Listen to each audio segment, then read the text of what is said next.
আজ বানাচ্ছি ছোলার ডালের বড়া নিরামিষ ঝোল। এই রেসিপির জন্য আমি ছোলার ডাল আগেই ভিজিয়ে রেখেছিলাম। এখন ডাল, কাঁচা লঙ্কা ও টুকরো করা আদা দিয়ে একটি পেস্ট বানিয়ে নিচ্ছি। এখন একটি মিক্সিং বোলে ওই পেস্টের মধ্যে কালো জিরা, স্বাদমতো লবণ ও হলুদ দিয়ে ভালো করে মেখে কড়াইতে তেল দিয়ে এগুলি ছোট ছোট বড়ার আকারে ভেজে তুলে নেব।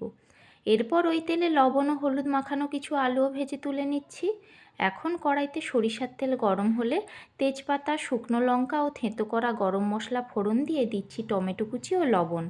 টমেটো গলতে শুরু হলে দিচ্ছি আদা ও জিরা বাটা, ধনে গুঁড়ো, হলুদ গুঁড়ো, লঙ্কা গুঁড়ো ও মশলার বাটি ধোয়া জল।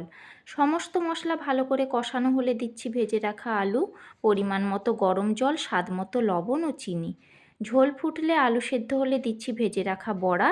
এখন গ্যাস বন্ধ করে 1 চামচ ঘি দিয়ে নামিয়ে নিলেই তৈরি আমাদের ডালের বড়া নিরামিষ ঝোল। তোমরা কিন্তু বাড়িতে অবশ্যই